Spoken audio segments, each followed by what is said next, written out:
Chapter 1. The Hand That Held Too Tight. The subway platform reeked of sweat and stale coffee, and the crowd pressed against me like a living wall. I hated the evening rush, the way strangers became an amorphous mass of elbows and briefcases, the way personal space became a luxury I couldn't afford on my nurse's salary. That's when I felt the hand slide across my lower back. Too deliberate, too slow. The kind of touch that made my skin crawl and my heart hammer against my ribs. I spun around, but the man was already melting back into the crowd, a smirk on his thin lips, eyes daring me to make a scene. My throat tightened. The fluorescent lights flickered overhead, and for a moment, the platform seemed to tilt beneath my feet. Not again. My therapist's voice echoed in my head. "You're safe now, Elena. What happened 2 years ago, it's over." But it didn't feel over. Not when strange men thought they could put their hands on me. Not when my body still remembered how to freeze, how to become stone. The train screeched into the station, and panic clawed up my throat. I couldn't get on. Not with him nearby. Not with the memory of another crowded space. Another man who'd thought I was easy prey. That's when I saw the hand. Strong, steady, extended through the chaos like an anchor in a storm. I didn't think. I just grabbed it. The moment my fingers wrapped around his, everything changed. The hand didn't just hold mine, it consumed it. His grip was iron, possessive, as if my touch had triggered something primal. Heat radiated from his palm, traveling up my arm and settling low in my stomach. I looked up. He was tall, well over 6 feet, with shoulders that seemed to part the crowd effortlessly. Dark hair, perfectly styled despite the chaos. A jaw sharp enough to cut glass. But it was his eyes that stopped my breath. Dark, penetrating. The kind of eyes that saw everything and revealed nothing. He stared down at me with an intensity that made the crowded platform disappear.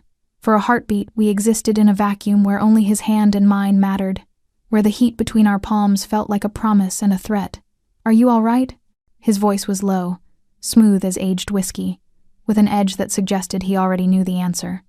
I should have let go, should have thanked him and disappeared into the crowd. But his hand tightened fractionally, and I realized with a start that he wasn't planning to release me. Yes, thank you." My voice came out breathless, embarrassingly weak. His eyes narrowed, scanning the crowd behind me with practiced efficiency. When his gaze found the man who'd touched me, something dark flickered across his features, something that made my pulse quicken for an entirely different reason. "Which one?" he asked quietly. "What? Which one touched you?" The question wasn't concerned, it was tactical. Cold. Like he was calculating the most efficient way to eliminate a problem. "I don't. It's fine. I just needed." I tried to pull my hand away, suddenly aware of how close we were, how his expensive cologne cut through the stale air, how his other hand had somehow found my waist, steadying me against the surge of bodies pushing toward the train. "Don't lie to me, Tesoro." The Italian endearment rolled off his tongue like a caress and a command. "I can feel you shaking." He was right. I was trembling, but now I wasn't sure if it was from fear or from the way his thumb traced small circles on my hip bone, burning through the thin fabric of my scrubs. Before I could answer, 3 men materialized beside us. They appeared so seamlessly from the crowd that it felt choreographed. All wore dark suits. All had the same watchful, predatory stillness. They flanked us without a word, creating a protective barrier that made other commuters instinctively step back. My heart stuttered. "Who are you?" The corner of his mouth lifted in something that wasn't quite a smile. Someone who doesn't let go once he's decided to hold on. The train doors began to close, and in one fluid motion, he pulled me through them, his men following like shadows. The crowd parted for them automatically, instinctively sensing danger even if they couldn't name it.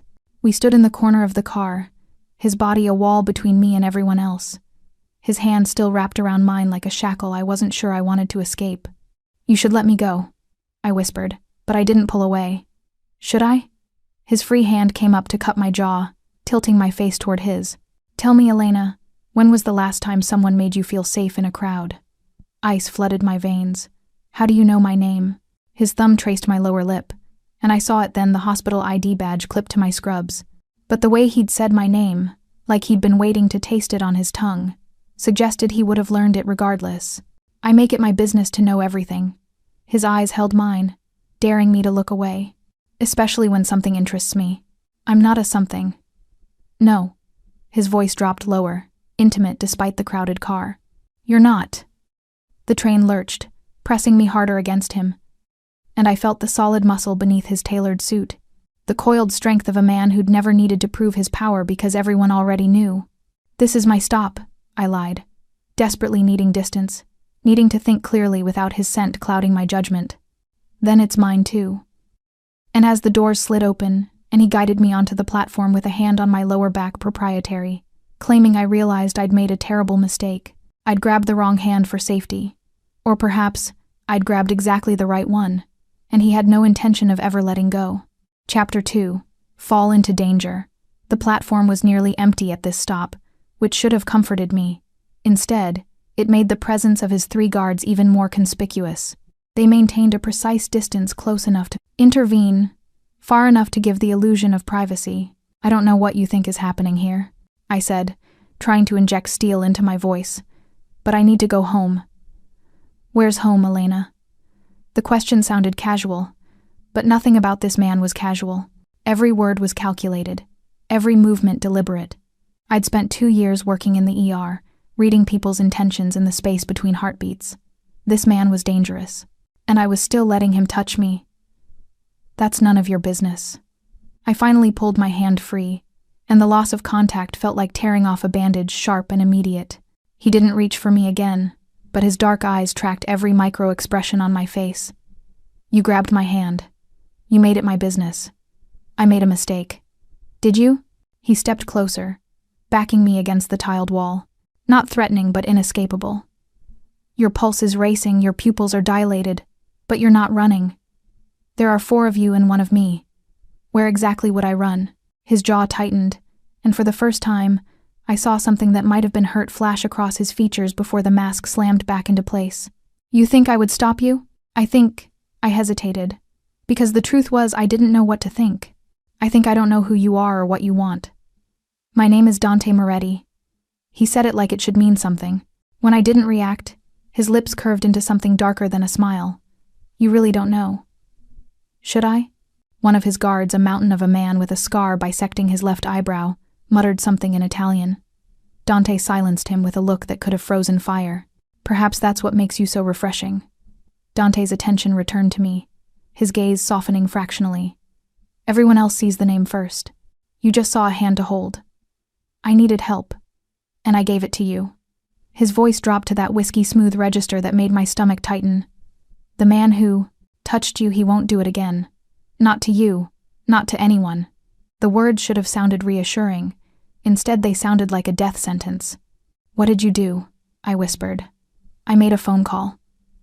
He pulled out his cell phone, sleek, expensive, probably worth more than my monthly rent, and showed me the screen. A photo of the man from the subway, crystal clear despite the crowd. "His name is Robert Chen. He has 3 prior complaints for harassment. The police did nothing. I will. You can't just—" "I can. I do." He pocketed the phone. "Men like him thrive because no one stops them. I stop them." There was conviction in his voice, a core of absolute certainty that made me want to believe him. But the way his guards stood, hands inside their jackets where I knew weapons must be holstered, reminded me that stopping and killing might be the same thing in his world.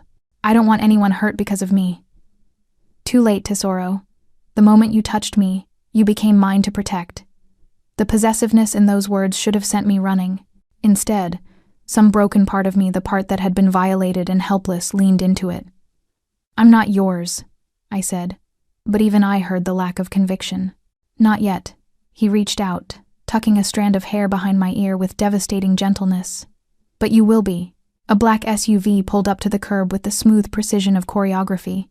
The windows were tinted so dark they looked like voids.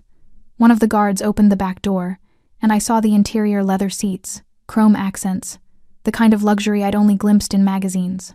"I'll have my driver take you home," Dante said. "I can take the train." "No." The word was absolute. "You can't. Not anymore." "Why not?" He leaned in, his lips brushing my ear. "Because I had my men search that platform. Robert Chen had a knife, Elena. A knife and a plan. You didn't just grab my hand for comfort. You grabbed it for survival." The world tilted. I remembered the weight of his stare, the way he'd tracked me through the crowd like a predator selecting prey. My therapist had called it hypervigilance, this ability to sense danger, but I'd convinced myself I was overreacting, being paranoid. How do I know you're telling the truth? My voice broke on the last word. Dante pulled back, studying my face with an intensity that felt like being X-rayed. Then he made a decision. He snapped his fingers, and one of his guards approached, pulling out a sealed plastic bag. Inside was a folding knife, the blade already exposed, the edge catching the fluorescent light. We found it in his jacket pocket. I've already called the police. They'll pick him up within the hour. Dante's expression was granite. But they'll just process him. Give him a court date he won't show up for. Release him to do it again. And what will you do? I'll make sure he understands that touching what's mine has consequences. I'm not— You keep saying that. He stepped back, giving me space I no longer wanted. But your body says otherwise. You haven't looked at the exit once. You've been watching me like I'm the only safe place in a burning building. He was right, and I hated that he was right. Get in the car, Elena. Let me take you somewhere safe. And then, if you want to walk away, I won't stop you. His voice softened. But I don't think you will. I looked at the SUV, at the guards, at the knife that had been meant for me. Then I looked at Dante, this stranger who somehow felt familiar, who'd seen my fear and met it with protection instead of pity. I got in the car.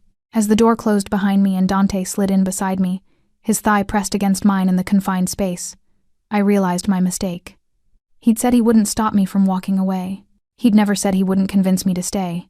And as the SUV pulled into traffic and I caught sight of his guards following in a second vehicle, I understood with crystal clarity. I hadn't escaped danger on that platform.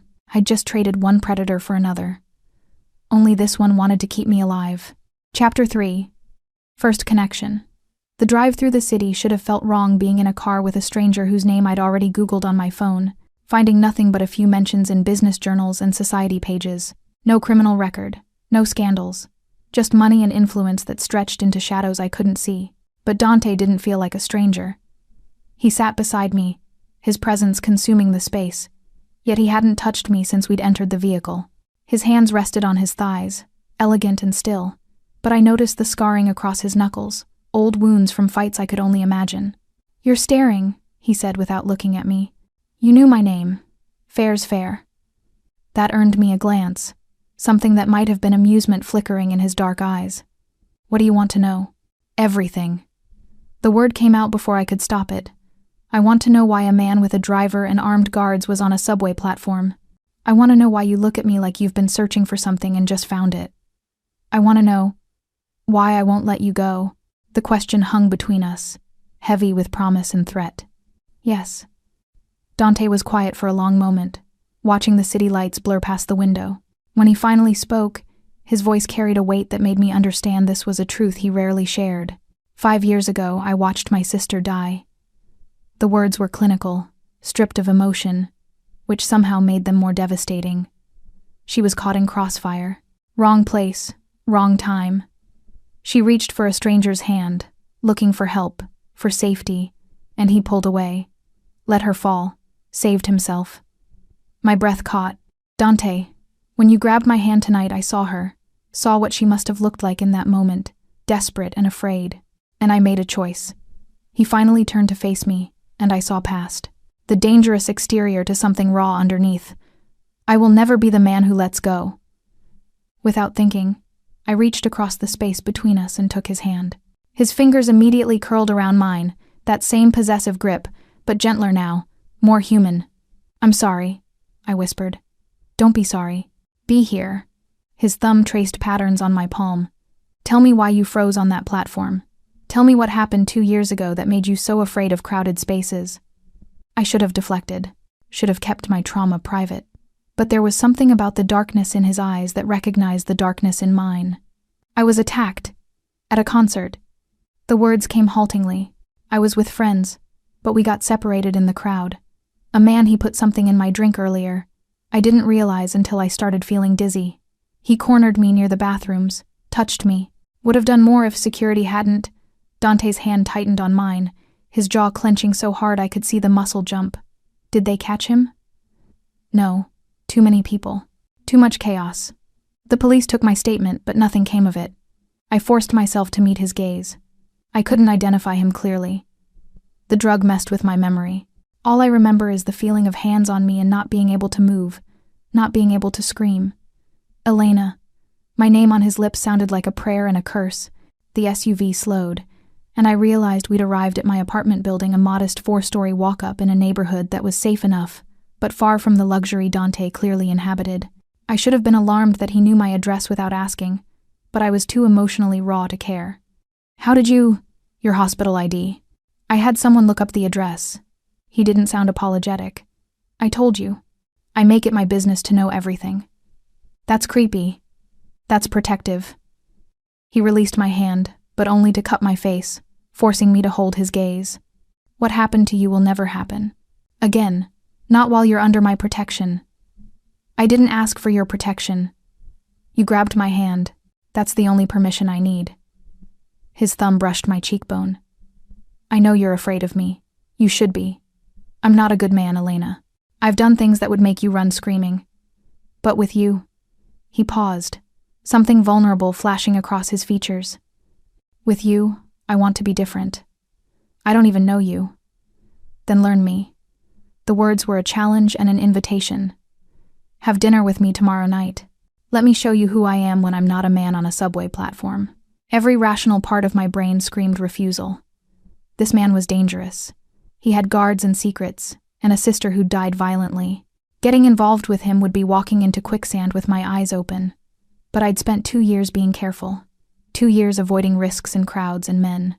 2 years letting fear make my decisions. And I was tired of being afraid. One dinner, I heard myself say. Dante's smile was pure satisfaction. One dinner, and then another, and another, until you stop counting. He got out of the SUV first, scanning the street with practiced efficiency before offering me his hand. I took it, letting him help me onto the sidewalk. His guards had already positioned themselves, one near the building entrance, one by the vehicle, one I couldn't see but knew was there. You don't need to walk me up. I'm not leaving until I see you safely inside. No room for argument in that tone. We climbed the 3 flights to my apartment in silence, his hand on my lower back, burning through my scrubs.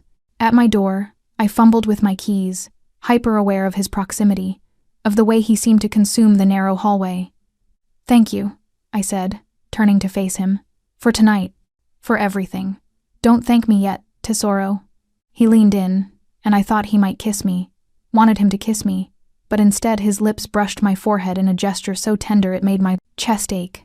Lock your door. All 3 locks. And if anything frightens you, call me. He pressed a business card into my hand. Heavy stock, embossed lettering. Just a name and a phone number. I don't... Tomorrow, 8 o'clock. Wear something that makes you feel beautiful. He traced my jawline one last time. And Elena? Stop fighting this. You feel it too. This thing between us. It's inevitable. Before I could respond, he was walking away, his footsteps echoing in the stairwell. I stood frozen outside my door, the business card burning in my palm, until I heard the SUV pull away. Inside my apartment, I locked all 3 locks like he'd ordered and hated that following his commands felt natural. I looked at the card again. Dante Moretti, a phone number, nothing else. I should have thrown it away, should have blocked his number and forgotten the dangerous man with the broken past and the possessive grip.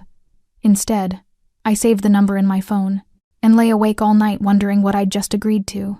Chapter 4. Rising Stakes. I called in sick to work the next morning, the first time in 2 years I'd used a sick day for something other than physical illness.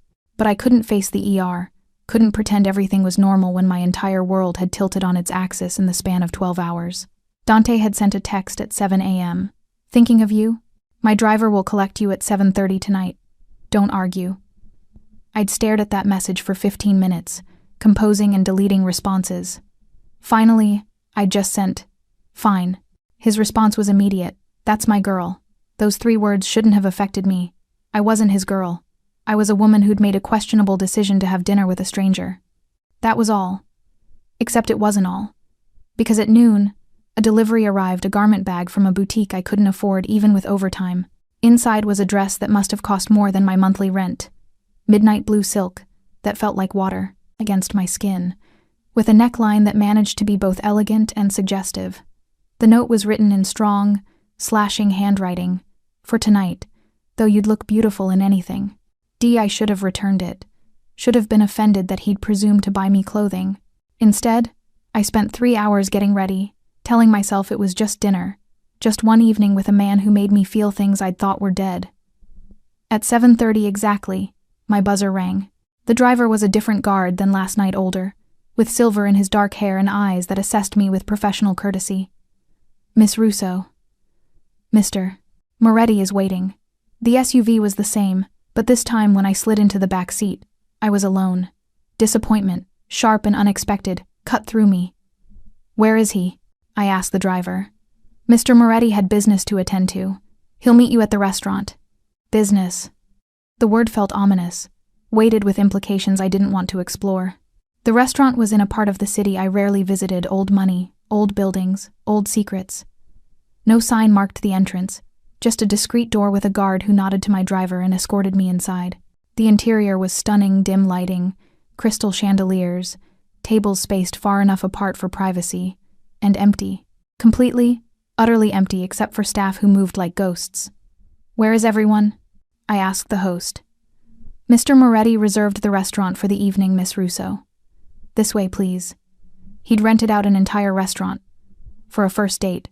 Dante stood when I entered the private dining room, and the sight of him in a tailored black suit nearly stopped my heart. He looked like sin personified, dangerous and beautiful and utterly focused on me. Elena. He crossed to me in 3 strides, taking my hand and bringing it to his lips. You're breathtaking. You bought me a dress. I bought you armor. His eyes traced the lines of the silk. I want you to feel powerful, tonight, confident, because what I'm about to tell you requires both. Fear prickled down my spine. What do you mean? Sit, eat, and then I'll explain everything. He guided me to the table, his hand lingering on my lower back. I promised you the truth. You deserve that much before you decide. Decide what? Whether you want to walk away while you still can. Dinner was exquisite, course after course of food I barely tasted, wine that cost more than my car, and conversation that felt surreal in its normalcy. Dante asked about my work, my family, my dreams. He listened with complete attention, as if every word mattered, as if I mattered. But beneath the surface, I sensed the coiled tension. The guards positioned outside the doors, the weight of secrets pressing against the intimate bubble he'd created. Finally, after dessert had been cleared and we were alone with coffee and cognac, Dante's expression hardened. I need to tell you who I am, what I am. He took my hand across the table. And I need you to listen without running. I'm listening. My family, we control significant portions of this city's infrastructure. Shipping, construction, waste management. He paused, watching my face. We also control less legal enterprises, protection, gambling, information. My stomach dropped. You're Mafia. Yes. The word was blunt, unvarnished. My father built the Moretti Empire. When he died 5 years ago, control passed to me. I have over 300 men who answer to my orders. I make decisions that affect thousands of lives. And I do it from the shadows. Because the moment I step into the light, I become a target. I should have stood up, should have walked out. Instead I asked, why are you telling me this? Because someone knows about you. His grip tightened on my hand. Because last night, after I dropped you off, I received a message, a warning, with your photograph. The room seemed to shrink, the air becoming thick and hard to breathe. What kind of warning? Dante pulled out his phone, his jaw clenched so tight I thought it might crack. He showed me the screen. It was a photo of me entering my apartment building last night. Clear, professional, taken from across the street. And beneath it, a simple message. Pretty girl. Be a shame if something happened to her. Who sent this? My voice sounded distant, like it belonged to someone else. Sergei Volkov, head of the Russian faction. He's been trying to move into my territory for months. Dante's expression was pure murder. He's making you a target to get to me. But we only just met, how would he even know? Because I touched you in public. Because I let my guard down for 30 seconds on that subway platform. He stood abruptly, pacing like a caged predator. In my world, that's enough. Everyone is watching, always. And the moment I showed interest, you became valuable. Terror and fury warred in my chest. So what now? I wait for someone to come after me? No. Dante returned to me, kneeling beside my chair so we were eye level. Now you let me protect you. Now you trust me to keep you safe while I handle Volkov. Handle how? His eyes went cold, and I saw the man who commanded 300 soldiers. However I need to. You can't. I can. I will. He cupped my face, forcing me to see the absolute conviction in his gaze. You grabbed my hand, Elena. You became mine to protect, and I protect what's mine with everything I have. The possessiveness should have scared me. Instead, some primal part of me responded to the promise of safety, of someone willing to burn the world down to keep me whole. What do I need to do? Come with me. Tonight, to my estate. It's the most secure location in the city. He read my hesitation and added, separate bedrooms, my guards, complete protection. But I can't keep you safe if you're in that apartment with 3 locks that a child could pick. This is insane. We just met. And yet you're not running. His thumb brushed my cheek. Because you feel it too. This connection. Like gravity. Like fate. He was right. I should have been terrified. Should have called the police. But what would I tell them? That a mafia boss was protecting me from another mafia boss? That I'd willingly gotten into his car, worn his dress, sat through his dinner? I'd made my choice the moment I grabbed his hand. Now I just had to live with the consequences. One condition, I said. Name it. You don't lie to me, ever, about anything. Dante smiled, dark and dangerous. I can live with that. He stood, offering his hand. I took it, letting him pull me to my feet. And as we walked out of the restaurant flanked by guards, as I got into his SUV knowing I was leaving my old life behind, I realized something. I wasn't being kidnapped. I was choosing the cage. And the man holding the key looked at me like I was worth more than all his empire combined. Chapter 5. Power and Intimacy. The Moretti estate sat on 20 acres outside the city, hidden behind walls that looked decorative but I suspected were reinforced steel. Guards flanked the gates, which opened at our approach like we were entering a fortress. Which, I supposed, we were. It's enormous, I whispered, staring at the mansion that looked like something from a period film, all stone and columns and windows that glowed with warm light. It's home. Dante's hand found mine in the darkness of the SUV. And now it's yours too. For as long as you need. The house was even more impressive inside marble floors, crystal chandeliers. Artwork I suspected was original. But beneath the luxury, I noticed the security. Cameras in every corner, guards stationed at intervals, windows reinforced with what looked like bulletproof glass. This wasn't just wealth. This was war. Elena! A whirlwind of energy burst into the foyer, a woman in her early 60s with Dante's dark eyes and a smile that could light cities. Finally, he's been impossible all day, pacing and ordering everyone around. Mama, Dante groaned. This is Elena. Elena, my mother, Lucia. Call me Lucia, dear. She took my hands, studying my face with unnerving intensity. Beautiful and strong. Good. You'll need to be strong to survive, my son. We're not. I fumbled for words. Hush, I know why you're here. Her expression sobered. And I know what it means. You're safe here, Kara. Nothing will touch you within these walls. She squeezed my hands once more before sweeping away, calling orders in Italian to staff I hadn't noticed lurking in the shadows. I like her, I said. She likes you. That's rarer than you think. Dante guided me toward the grand staircase. Your room is in the east wing. Mine is in the west. There are guards on both floors. If you need anything. I know. Call you. I stopped at the base of the stairs. Dante. This is all, it's too much. The dress, the restaurant, this house. I don't know how to just exist, Elena. Just be here, be safe. That's all I need. He brushed my hair back from my face, his touch achingly gentle. Everything else, we'll figure out. My room was actually a suite bedroom, sitting area, and bathroom larger than my entire apartment. Someone had already unpacked my hastily gathered belongings, my worn clothes looking shabby against the expensive furniture. I showered, changed into my own pajamas, soft cotton that felt like defiance against his silk sheets, and was debating sleep when a knock sounded on my door. Dante stood in the hallway, and the sight of him made my breath catch. He'd changed into dark slacks and a white shirt, unbuttoned at the collar, sleeves rolled to reveal his forearms. Casual. Devastating. Can't sleep, he said simply. Neither can I. Walk with me? I should have said no. Should have maintained boundaries. Instead, I slipped my feet into slippers and followed him through the silent house. He led me to a garden, an oasis of green in the darkness, lit by subtle path lights and the glow of the full moon. A fountain bubbled in the center, the sound soothing against the night sounds. My sister loved this garden, Dante said quietly, sitting on the fountain's edge. She'd spend hours here, reading or just thinking. I sat beside him, close enough that our shoulders touched. Tell me about her. Isabella, Bella. She was light and laughter and everything good in our world. His voice roughened. She hated what our family did, hated the violence and the secrets, but she loved me, stayed because of me. Dante, I killed her. The words were flat, emotionless. Not literally, but I might as well have. She was at that club because she was meeting me.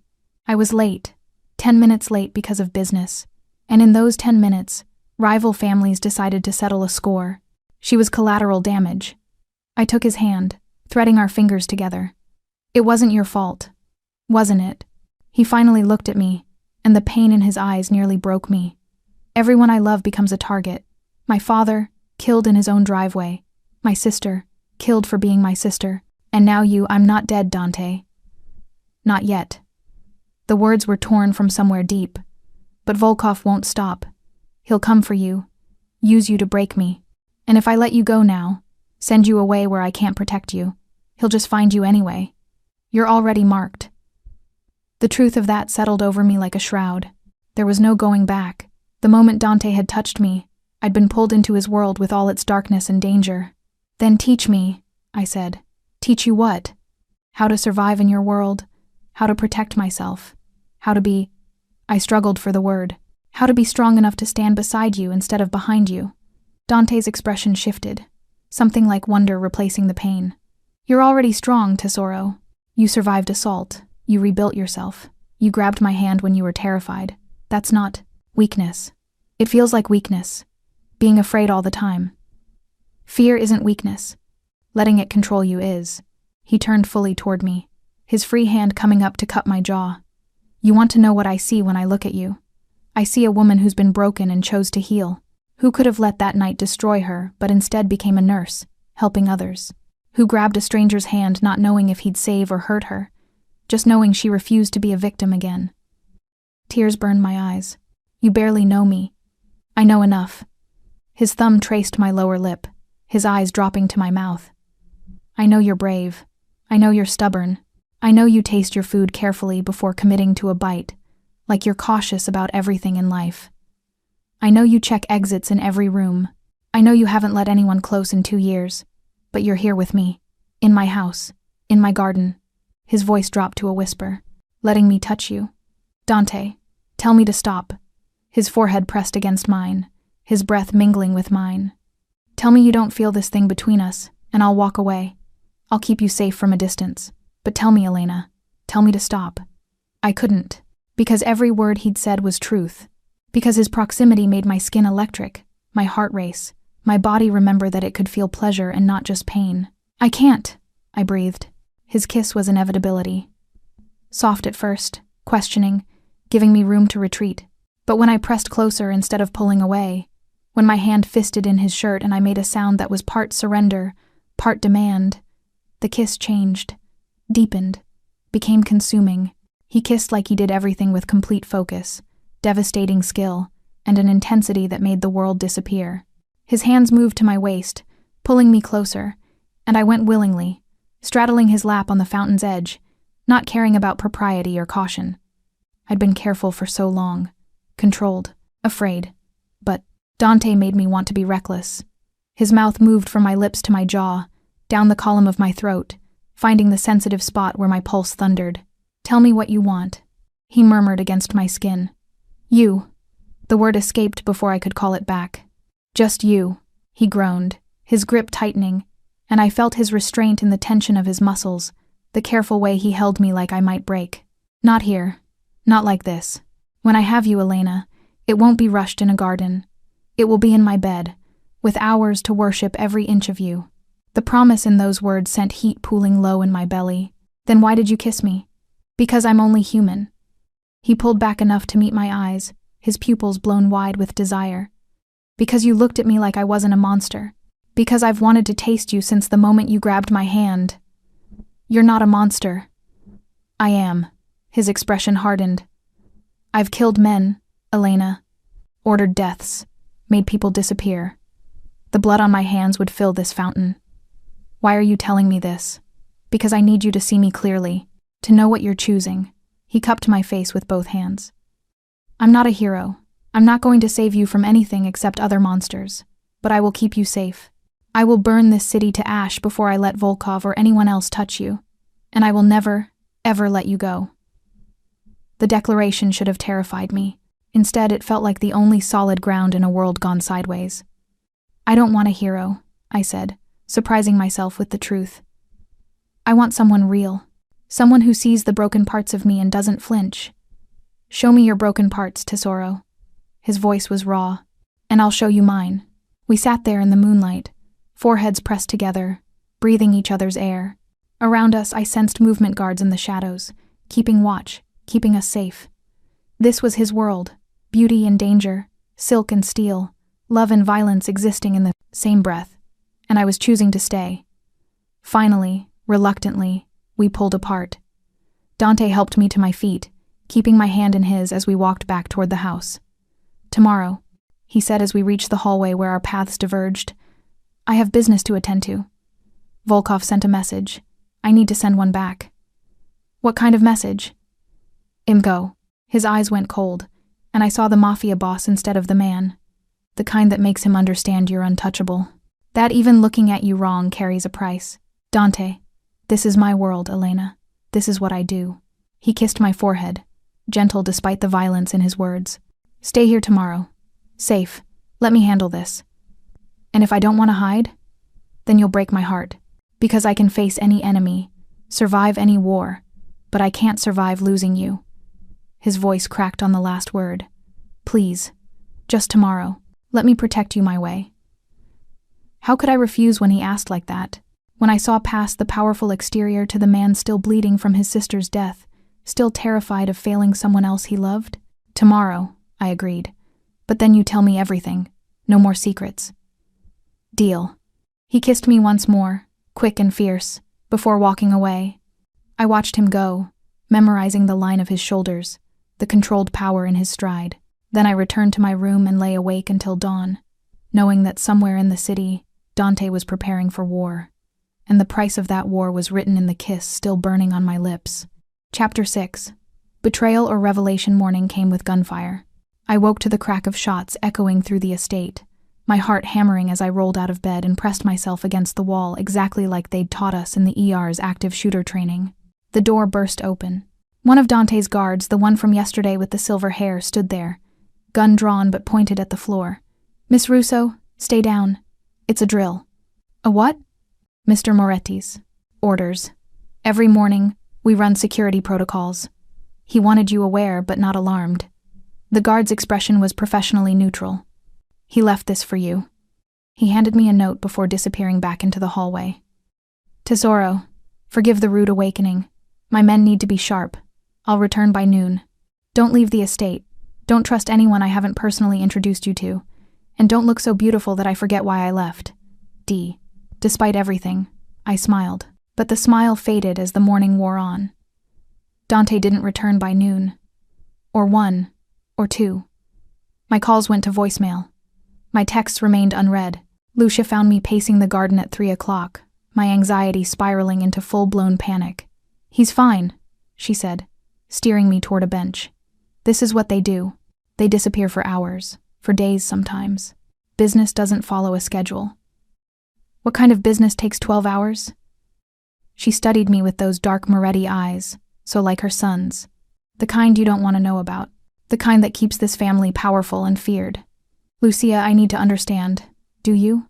She leaned back, her expression shrewd. Or do you need to decide if you can live with not understanding?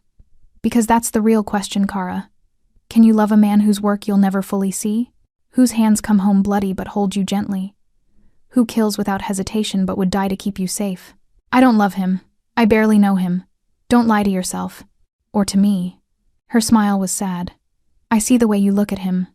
The way he looks at you. It's the same way his father looked at me, 40 years ago. Like your heir and he's drowning." Before I could respond, commotion erupted from the front of the estate, car doors slamming, raised voices in Italian, the organized chaos of men with purpose. Lucia and I hurried inside to find Dante in the foyer, surrounded by his guards. His white shirt was spattered with blood, fresh and drying, his knuckles split and swollen. But he was scanning the room with lethal focus, searching. When his eyes found me, relief so profound it was almost pain flashed across his face. "Elena," 3 strides and he was there, his bloody hands reaching for me before he stopped himself. "Are you all right? Am I all right? You're covered in blood." "Not mine." He said it like that made it better. Most of it, anyway. "Dante, we need to talk, privately." His expression was granite. "Now." He led me to his study, all dark wood and leather, walls lined with books and what I suspected was sophisticated surveillance equipment. He closed the door, locked it, then rounded on me with an intensity that stole my breath. I was wrong. The words were bitten off, furious. "About everything. What are you talking about? Volkov, the threat, the photograph." Dante paced like a caged animal. It wasn't about territory. It was personal. Cold dread settled in my stomach. Personal how? He stopped pacing, his eyes boring into mine. "Elena, what was the name of the man who attacked you 2 years ago? The one at the concert? I told you I couldn't identify. But you filed a police report. You gave them details. Hair color, approximate height, accent." His voice was deadly calm. "And I had my people pull that report this morning. They also pulled security footage from the venue, enhanced it, ran facial recognition." "Why would you do that without asking me?" "Because I needed to know who hurt you. Because I wanted to find him, make him pay." Dante pulled out his phone, showing me a photograph. "Is this the man?" I looked at the screen, and my world tilted. It was him. Older than I remembered, but the same thin lips, the same predatory eyes. The man who'd drugged me, cornered me, touched me. "Yes," I whispered. "That's him. How did you—" "His name is Alexei Volkov, Sergei's younger brother." Dante's expression was murderous. "Sergei didn't target you to get to me, Elena. I targeted you to get to him, because 2 years ago, his brother assaulted you. And yesterday, when I started investigating the attack, asking questions, making noise, Sergei found out. Realized I was close to discovering what Alexei did. The implications crashed over me like a wave. I'm saying you weren't safe before you met me. You were never safe. Alexei has been watching you for 2 years, waiting for an opportunity. The photograph Sergei sent wasn't a threat. It was a taunt. They knew you'd end up in my orbit eventually, because they've been monitoring you this whole time." Horror crawled up my throat. "That can't be. Why would they? Because men like Alexei don't stop with one victim. Because you filed a report, made noise, became a loose end. And because—" He stopped, his jaw working. "Because I think they knew that eventually you'd cross paths with me, that you'd become important. This was a trap, Elena, for both of us. How would they know I'd meet you? Because I've been looking for you." The confession dropped like a bomb. Not you specifically, but someone outside this world. Someone clean and good who could make me feel human again. And in my world, when you start looking, people notice. Start making bets on who you'll choose. I staggered backward, hitting the edge of his desk. "So what? You decided I was going to be that person? Before we even met?" "No." He closed the distance between us, his bloody hands finally reaching for me, leaving smears on my arms. "No, Elena. I decided the moment you grabbed my hand. The moment you looked at me with fear and hope and trust all mixed together. That's when I chose you. But they'd been watching me. For 2 years. Yes, waiting to see if I'd notice you. If you'd become leverage." His grip tightened. "And now you are. But not the way they thought. Because I'm not going to trade you or negotiate over you or let them use you as a pawn." "Then what are you going to do?" His smile was cold enough to freeze hell. "I'm going to eliminate the threat. Alexei is dead. I killed him 3 hours ago in a warehouse across town." Slowly, painfully, while he told me everything about his sick fixation with you. I should have been horrified, should have recoiled from the casual way he admitted murder. Instead, I felt something dark and satisfied uncurl in my chest. "Good." Dante's eyes widened fractionally. "Elena, he deserved it. For what he did to me. For what he planned to do. My voice was steady, cold. Does that make me a monster too? No, tesoro. He pulled me against his chest, heedless of the blood transferring to my clothes. It makes you a survivor who understands justice isn't always legal. I let myself sink into his embrace, feeling his heart thunder against my cheek. Around us, the reality of his world pressed close violence and vengeance, blood and loyalty. What about Sergei? I asked. That's tomorrow's problem. Tonight. He pulled back enough to meet my eyes. Tonight I need you to decide. Really decide. Because this is who I am, Elena. I kill for my family, for my territory, and now, for you. I will always choose violence if it keeps you safe. I will always be the monster in the shadows, so you can stand in the light. I'm not asking you to change. Then what are you asking? I took his bloody hands in mine, looking at the split knuckles, the evidence of what he'd done for me. I'm asking you to let me in. All the way. No more secrets. No more protecting me from the truth. If I'm going to be in your world, I need to see all of it. You don't know what you're asking. Yes, I do. I met his gaze steadily. I'm asking you to trust me the way you want me to trust you. I'm asking for partnership, not protection. Something shifted in his expression. Surprise, admiration, and something deeper that made my breath catch. You're going to destroy me, Elena Russo. Or save you. Or that. He kissed me then, fierce and claiming, tasting like coffee and danger and promises that would probably break us both. Stay. Not in the guest room. With me. In my bed. In my life. In my world. On one condition. Name it. Tomorrow, when you deal with Sergei, I go with you. Dante pulled back, shaking his head. Absolutely not. You're not. I'm not watching from the sidelines while you risk your life for me. I crossed my arms. You want me in your world? Then let me be in it. Really in it. Starting tomorrow. We stared at each other, wills clashing, neither willing to back down. Finally, Dante laughed a real laugh, rough and genuine. You're going to be the death of me, or the life of you. That too. He kissed my forehead, then my nose, then my lips. Fine, tomorrow. But you stay where I can see you, you wear a vest, and you do exactly what I say when I say it. Deal. And tonight, his voice dropped, intimate and dark. Tonight you stay with me. Let me wash this blood off. Let me show you the man beneath the monster. I nodded, knowing I was crossing a line I'd never be able to uncross. But as he led me upstairs to his private sanctuary, his hand warm and solid in mine, I realized I didn't want to go back. I wanted to go forward, into the darkness, with him. Chapter 7. Confrontation. Dante's bedroom was a study in contradictions. Military precision in the organized weapons cabinet.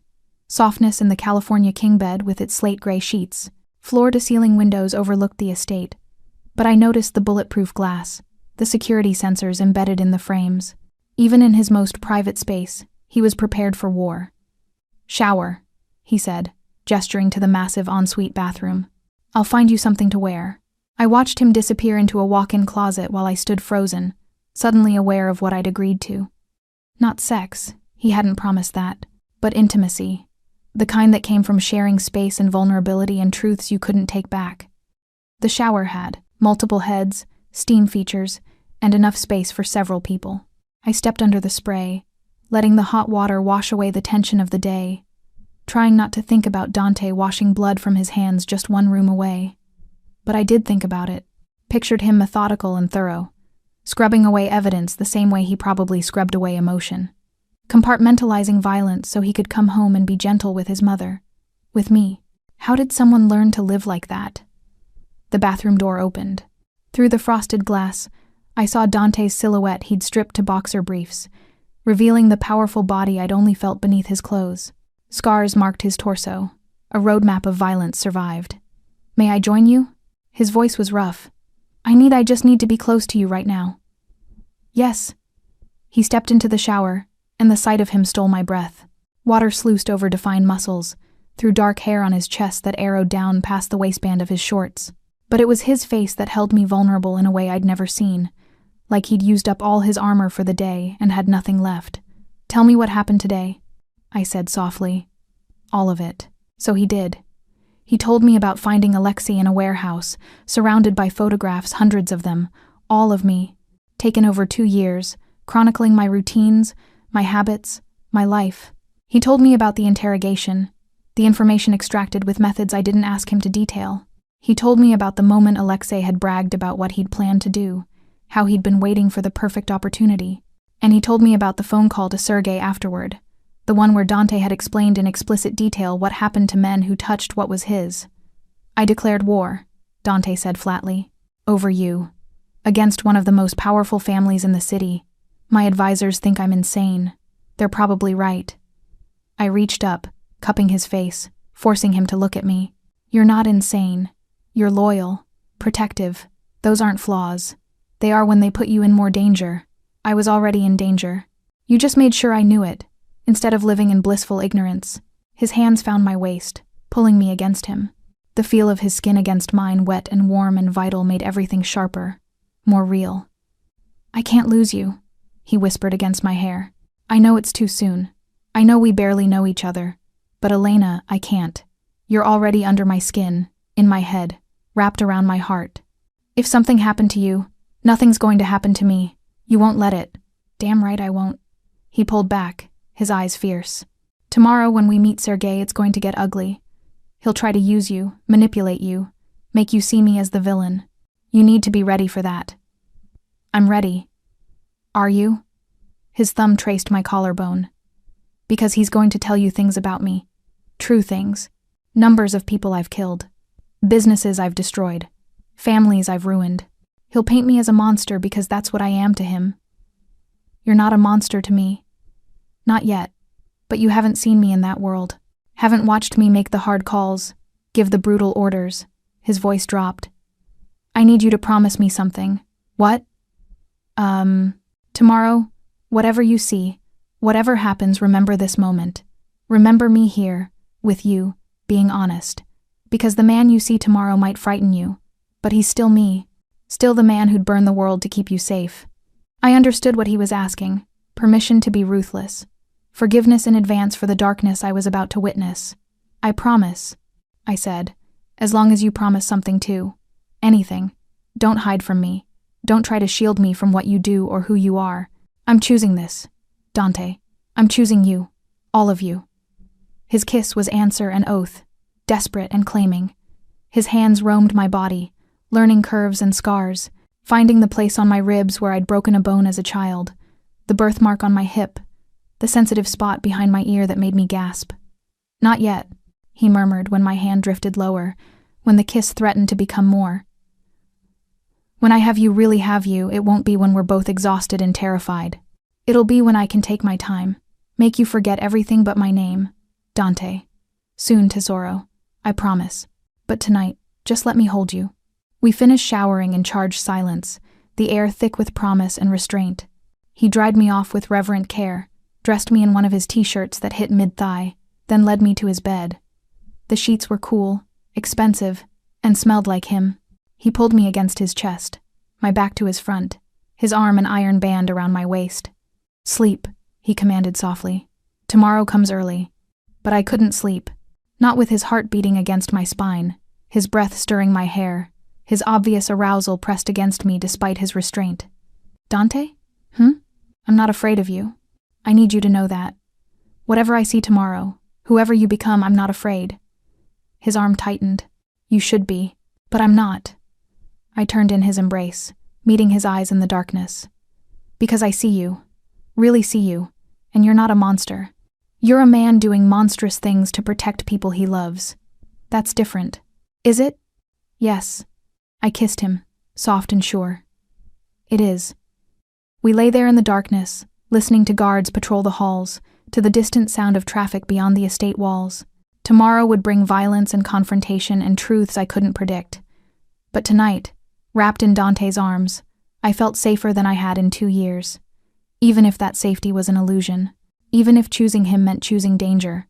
I'd grabbed his hand in a crowd, and he'd promised never to let go. Now I just had to trust that his grip was strong enough to hold us both through whatever came next. Chapter 8. Choice morning came with purpose. I woke to find Dante already dressed in a dark suit, checking weapons with the same casual efficiency most people check their phones. 2 guns, several magazines, a knife I tried not to think about. Wear this. He handed me a thin vest, bulletproof. I realized with a jolt. It's lightweight. You can wear it under your clothes. Is this really necessary? His expression was answer enough. Sergei requested a meeting. Neutral ground, a restaurant he controls. He wants to negotiate. Which means it's a trap. Probably. Dante helped me into the vest, his fingers lingering at the straps. But it's also an opportunity. He'll have his entire inner circle there. If I can make him back down publicly, we avoid a full-scale war. And if he doesn't back down, then people die. He said it flatly. Matter of fact. Hopefully not us. I dressed in jeans and a dark sweater that hid the vest, pulled my hair into a practical ponytail. In the mirror, I looked like myself but harder. Ready. Dante caught my eye in the reflection. Last chance to stay here. Safe. No. His smile was proud and terrified in equal measure. That's my girl. The drive into the city felt surreal, ordinary traffic, ordinary people going about their lives, completely unaware that in a few hours, violence might erupt in their streets. Dante sat beside me, radiating controlled danger, while his guards filled 2 additional SUVs in our convoy. When we get there, he said, you stay behind me, always. You don't speak unless spoken to directly. And if shooting starts, you drop and let my men handle it. Dante, promise me, Elena. His hand found mine, gripping hard. Promise me you'll follow orders. Because I can't do what needs to be done if I'm worried about you. I promise. The restaurant was in Little Russia Volkov territory. The lunch crowd had been cleared out, leaving only Sergei's men lining the walls like statues, 20 of them at least, all armed, all watching as we entered. Sergei sat at a table in the center of the room, a king holding court. He was older than I'd expected, late 50s, graying at the temples, with cold eyes that assessed me like merchandise. Moretti. His accent was thick, his smile predatory. You brought your little nurse. How thoughtful. Volkov. Dante's voice could have cut glass. You asked for a meeting. Here I am. Sit, eat. Let's be civilized. Sergei gestured to the empty chairs. Despite recent unpleasantness, you mean your brother's death? Dante sat, positioning me behind his chair where I could see but not be easily targeted. Unpleasant for you, perhaps? Cathartic for me. Sergei's smile never wavered, but his eyes went arctic. Alexei was family. Alexei was a predator. He drugged and assaulted women. He stalked Elena for 2 years. He deserved worse than what I gave him. Perhaps. Sergei sipped his vodka. But you killed him on my territory without permission. That's disrespect. Bad for business. Then maybe you should control your family better. Make sure they don't target what's mine. The possessiveness in Dante's voice sent heat through me despite the danger. Sergei's eyes flicked to me, assessment in his gaze. She must be special. To start a war over a woman you've known less than a week. She is. No hesitation. Which is why I'm giving you one chance to walk away. Forget about Alexei. Forget about Elena. And we maintain our current territories without bloodshed. And if I don't agree? Dante leaned back, every inch the Mafia boss. Then I dismantle your organization piece by piece. I already have 5 of your suppliers ready to flip. Your accountant is on my payroll. And your second in command? He smiled. Let's just say his loyalty is negotiable. The temperature in the room dropped. Sergei's men shifted, hands moving toward weapons. But Sergei raised a hand, stopping them. You've been busy. I'm always busy. It's why I run this city, and you just rent space in it. Dante's voice was silk over steel. The question is whether you're smart enough to see you've already lost, or if pride is going to cost you everything. For a long moment, silence reigned. I held my breath, watching 20 armed men watch us, waiting for someone to make the wrong move. Then Sergei laughed, a genuine bark of amusement. You have balls, Moretti. I'll give you that. I have more than that. I have 300 soldiers ready to move on your operations the moment I give the word. I have the police commissioner in my pocket. I have judges, politicians, and businessmen who owe me favors. Dante leaned forward. What do you have, Sergei? Anger over a brother who is always going to end up dead or in prison? Pride? That's not enough. The older man studied Dante, then me, then Dante again. I saw calculation in his eyes, the internal math of cost versus benefit. One condition, Sergei finally said. Name it. Your woman, she testifies. Police report. Everything Alexei did. Let it be official. That way, when people ask why there's no retaliation, I can say justice was served through proper channels. Dante stiffened. That puts her in the system, makes her visible. A target. She's already a target. At least this way, there's documentation, insurance. Sergei smiled coldly. Unless you don't trust your ability to protect her? I felt Dante's fury radiating from him. Knew he was seconds from refusing. But this was the way to end this without more death. I'll do it, I said quietly. Elena, I'll do it. I moved from behind Dante's chair, standing beside him. If it ends this without more people dying, I'll give my testimony. Make it official. Sergei studied me with new interest. She has courage. Your nurse. More than I expected. She has everything. Dante stood, pulling me against his side.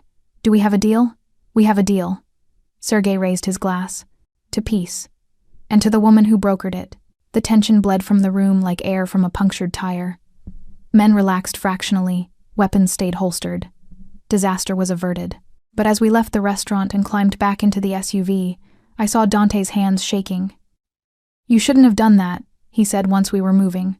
Volunteering to testify. That's dangerous. Everything about your world is dangerous. At least this way it serves a purpose. It makes you vulnerable. Exposes you. I've been exposed since the moment I grabbed your hand. I took those shaking hands in mine, steadying them. This is me choosing to be in your world, Dante. Really in it. Not hiding behind you, but standing beside you. He pulled me into his lap, burying his face in my neck. You're going to give me a heart attack. Or make your heart stronger. That too. He pulled back, cupping my face. You were incredible in there. Brave. Decisive. Exactly what I needed. I just told the truth. That I'd do whatever it took to keep you safe. Keep me safe? He laughed incredulously. Elena, I'm supposed to be protecting you. Maybe we protect each other. Something shifted in his expression, wonder and love and acceptance all tangled together. Maybe we do. He kissed me then, deep and claiming, while the city blurred past the windows and his guards pretended not to notice. When we finally pulled apart, both breathless, I saw our future written in his eyes. Dangerous, complicated, worth it. Take me home, I whispered against his lips. Which home? Your apartment or your estate? Our home. I met his gaze steadily. I'm not going back, Dante. To my old life, my old apartment. I'm staying with you, if you'll have me. His answer was another kiss, fiercer this time, full of promise. I'll have you, he murmured. Today, tomorrow, forever. In my bed, in my life, in my world. Even though I'm difficult and stubborn and probably going to drive you crazy, especially because of that. He smiled against my mouth. You're mine, Elena Russo. And I take care of what's mine. Show me, I challenged. When we get home, show me exactly how you take care of what's yours. His eyes darkened with heat and promise. Careful what you ask for, Tesoro. Because once I start, I won't stop until you're completely mine, body and soul. Good. I kissed him once more, sealing the promise. Because I don't want you to stop. The drive home felt like foreplay-charged touches, heated glances, whispered promises of what waited behind closed doors. By the time we reached the estate, I was trembling with anticipation. This was the choice, the final line, and I was crossing it willingly. Into the darkness, into his arms, into a love that was probably going to destroy us both. But God, what a beautiful destruction it would be. Chapter 9. Climax. We barely made it inside before Dante's restraint shattered. His hands were in my hair, his mouth on mine, backing me against the closed door of his bedroom with controlled desperation. The vest came off first. He unstrapped it with practiced efficiency, letting it fall to the floor with a heavy thunk. I've wanted this since the moment you grabbed my hand. He rasped against my lips. Wanted to taste every inch of you. Claim you so completely you forget every other man who's ever touched you. There haven't been any. Not since. I couldn't finish. But he understood. His expression softened, even as his hands continued their exploration. Then, I'll be your first. In all the ways that matter. He lifted me easily, carrying me to the massive bed and laying me down like I was something precious. The afternoon light streamed through the windows, leaving nowhere to hide. But I didn't want to hide. Not anymore. Dante stripped off his suit jacket, shoulder holster, the weapons that marked him as dangerous. Then he climbed over me, caging me with his arms, his weight a comfort instead of a threat. "We go at your pace," he said, his voice rough with need but underlaid with steel control. "You say stop, we stop. No questions. I don't want to stop. Then tell me what you want, Tesoro. Use your words. You." I pulled him down for a kiss. "I want you. All of you." His mouth moved from my lips to my jaw, down my throat, finding every sensitive spot. His hands pushed up my sweater, fingertips tracing the curve of my ribs, the swell of my breasts. "Beautiful," he murmured against my skin. "So damn beautiful." Clothing disappeared piece by piece, my sweater, his shirt, my jeans, his pants until we were skin against skin, heat against heat. He took his time, mapping my body with his hands and mouth, learning what made me gasp, what made me arch, what made me forget my own name. When he finally settled between my thighs, his eyes met mine, dark and intense, and full of promise.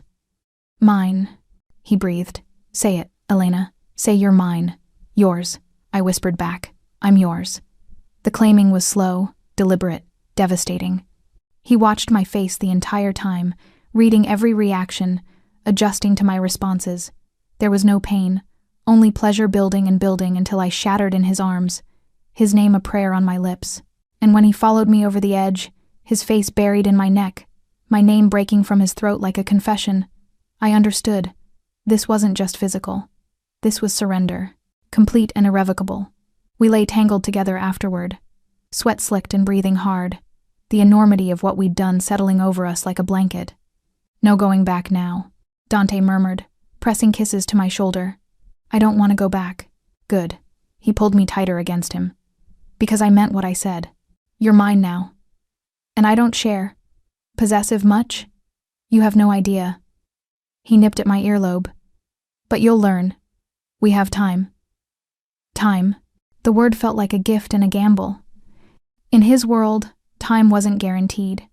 Every day was borrowed, every moment stolen from the violence that lurked at the edges. But right now, wrapped in his arms, safe behind the walls of his estate, I chose to believe in tomorrow. Chose to believe in us. The sound of commotion downstairs shattered our peace. Dante was on his feet instantly, pulling on pants, grabbing his gun from the nightstand. "Stay here, like hell." I grabbed my clothes, dressing quickly. "We're in this together, remember?" He looked like he wanted to argue, but footsteps pounded up the stairs. One of his guards burst through the door, face pale. "Boss, we've got a situation.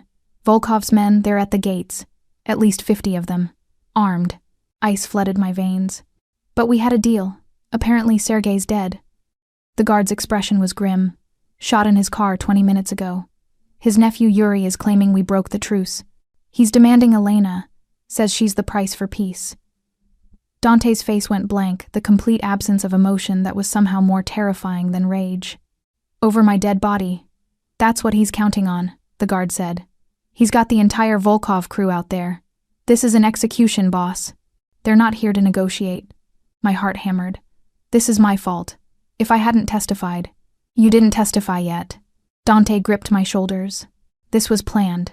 Sergei's death, the timing someone wanted this war, wanted us vulnerable. Then let me go to them. If it stops, no." The word was absolute. "I will burn this estate to the ground before I let them touch you." "Dante," I said. "No, Elena." His eyes were dark fire. "You're mine, and I protect what's mine. No matter the cost." He turned to his guard. "Call everyone, every soldier we have. I want this place locked down like a fortress. And get my mother to the safe room." "Already done, boss." "Good." Dante's jaw clenched. "Then it's time to show Yuri Volkov what happens when you threaten a Moretti." The next hour was chaos. Dante transformed from the tender lover into the ruthless Mafia boss, barking orders, positioning men, turning his home into a battleground. I watched from the study's window as more SUVs arrived, disgorging armed men who took positions throughout the estate. "We're outnumbered," I said quietly. "Numbers don't matter when you're defending home ground." Dante checked his weapons with mechanical precision. "They have to breach the walls, cross open ground, get through my men. Every advantage is ours, unless they have a way in we don't know about." His eyes cut to me. "What do you mean?" You said someone planned this. What if they also planned a way past your defenses? Dante went very still. Then he was on his radio, barking orders to check the perimeter, the underground tunnels, the service entrances. The answer came back within minutes. The east tunnel had been compromised. Someone had cut through the security, left the gate unlocked. Inside job, Dante said, his voice deadly calm. Someone on my crew sold us out. Before I could respond, gunfire erupted. The assault was swift and brutal, Volkov's men pouring through the compromised tunnel while others provided covering fire from outside the walls. Dante's men responded with disciplined violence, holding the line, but I could see the math. We were being overwhelmed. Elena, go to the safe room. Now. Dante pulled me toward the door. I'm not leaving you. You are, because if you stay, I can't do what needs to be done. He cupped my face, desperation cracking through his control. Please, Tesoro, please go. Let me protect you. The sound of breaking glass echoed from downstairs. They were in the house. I love you, I blurted out, the words torn from somewhere deep. I know it's too soon and too crazy, but I love you, Dante Moretti, and you better stay alive. His kiss was fierce and fast. I love you too. Now go. He pushed me toward his guard, the silver-haired one who grabbed my arm and pulled me toward the hidden door behind the bookshelf. The last thing I saw was Dante walking toward the stairs, gun drawn, every inch, the warrior king defending his kingdom. Then the door closed, and I was in darkness. Chapter 10. Resolution. The safe room was small, reinforced steel, designed to withstand anything short of a direct missile strike. Lucia sat inside already, rosary beads in her hands, lips moving in silent prayer. Elena. She pulled me down beside her. He'll survive. He always does. How can you be so calm? Because I've lived through 30 years of this. My husband, my son, they're survivors. Fighters. She squeezed my hand. Have faith. But faith was hard when gunfire rattled the walls, when explosions shook the foundation, when every instinct screamed to run toward the danger instead of hiding from it. Hours passed, or maybe minutes. Time lost meaning in the silence between gunshots. Then, finally, silence. Complete and total. The door to the safe room opened, and my heart stopped until I saw Dante. Alive. Bloody but alive. I launched myself at him, and he caught me, holding me so tight I couldn't breathe. It's over, he murmured into my hair. It's over, Tesoro. You're safe. What happened? Yuri's dead. So are most of his men. The rest surrendered. His voice was flat, exhausted. My people found the traitor one of my accountants, bought by Volkov money. He's been dealt with. How many did we lose? 7 men, good men. Pain flickered across his face. But we won. The Volkov family is broken. Their territory is ours. The war is over. I pulled back, studying his face. Blood streaked his cheek, not his, I hoped. His knuckles were raw. His eyes were haunted. This was the man I'd chosen. The warrior. The killer. The protector. Take me upstairs, I said softly. Let me clean you up. We left Lucia with promises to check on her later, and climbed the stairs through a house that showed the scars of battle bullet holes in walls, shattered windows, blood on the marble floors. In his bathroom, I stripped him carefully, checking for wounds.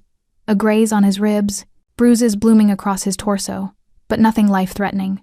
You should see the other guys, he joked weakly. I don't want to see them. I just want to see you, alive. I cleaned his wounds with gentle hands while he sat on the edge of the tub, watching me with an intensity that made my heart ache. You could leave now, he said quietly. Walk away. I'd let you. Give you money, protection, a new identity if you wanted. You'd be free. Is that what you want? No. The word was torn from him. God, no. I want you here. With me. Always. But Elena, this is my life. Violence. Danger. Days like today. I can't promise it'll ever be different. I set down the antiseptic, kneeling between his legs so we were eye level. I'm not asking you to change. I'm asking you to let me stay. To let me be part of this life. Not just an observer of it. You don't know what you're saying. Yes, I do. I took his face in my hands. I'm saying I choose you. The violence and the tenderness. The danger and the safety. The darkness and the light. All of it. All of you. Even knowing what I've done? What I'll do again. especially knowing that. I kissed him softly. Because I see you, Dante. Really see you. And you're not just a monster. You're a man trying to protect the people you love. That's enough for me. His arms came around me, pulling me against his chest. I don't deserve you. Probably not. But you're stuck with me anyway. He laughed, the sound broken and beautiful. I can live with that. We stayed there on the bathroom floor, holding each other while the sun set beyond the windows and the estate settled into quiet. Guards patrolled, cleaning crews worked, and life in the Moretti household adapted to its new normal. Our new normal. Later, much later, we lay in his bed clean, exhausted, alive.